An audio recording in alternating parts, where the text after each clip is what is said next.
Hello friends, आज हम BEd second year का जो मेन पेपर है उसके बारे में जान लेते हैं कि किस तरीके का आता है।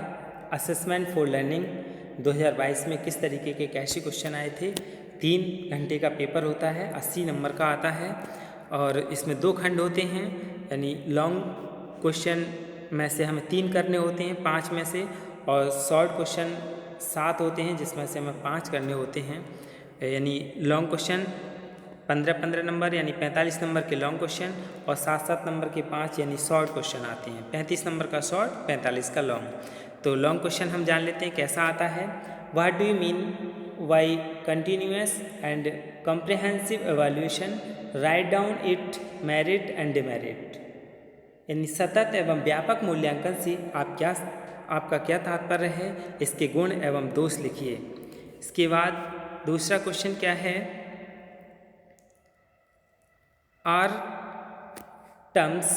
The terms assessment, measurement and evaluation mean the same, justify your answer with examples.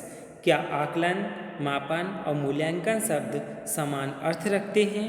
उदाहरणों सहित अपने उत्तर की पुष्टि कीजिए। और तीसरा लॉन्ग क्वेश्चन कैसा आया था, what do you mean by feedback, describe feedback as an essential components of formative assessment. यानी पृष्ठ पोषण से आपका क्या तात्पर्य है? पृष्ठ पोषण को रचनात्मक आकलन के एक अनिवार्य घटक के रूप में वर्णित कीजिए। और चौथा क्वेश्चन यानी न्यूमेरिकल क्वेश्चन आता है, calculate correlation by rank order method, यानी पदक्रम विधि द्वारा सहसंबंध की गणना कीजिए। यानी कॉरेलेशन का रैंक डिफरेंस मेथड से आया था।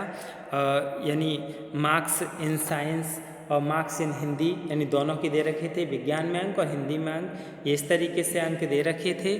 और हमें क्या निकालना था, इनका रैंक डिफरेंस मेथड से कॉरेलेशन निकालना था। इसके बाद 5वां क्वेश्चन था, विद्यार्थियों और विद्यालयी व्यवस्था पर प्रवेश परीक्षाओं के प्रभाव का वर्णन कीजिए। Describe the influence of entrance test on student and school systems.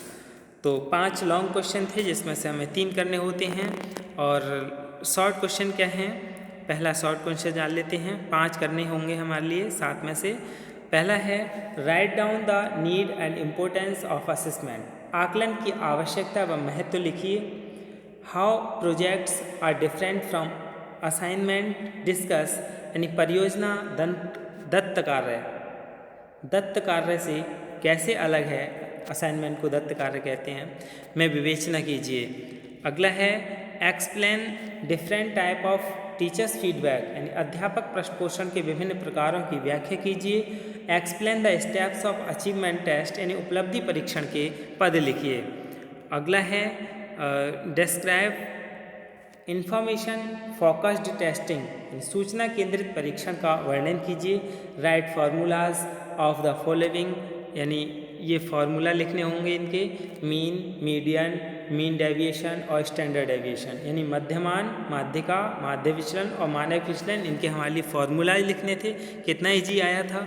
और लास्ट क्वेश्चन है, explain the appropriate tools for quantitative aspect of assessment, यानी मूल्यांकन के मात्रात्मक एवं गुणात्मक पक्षों के लिए उपयुक्त उपकरणों की व्याख्या कीजिए। इस तरीके का अधिगम के लिए आकलन यानी असेसमेंट फॉर लर्निंग पेपर आता है, क्वेश्चन आते हैं। धन्यवाद।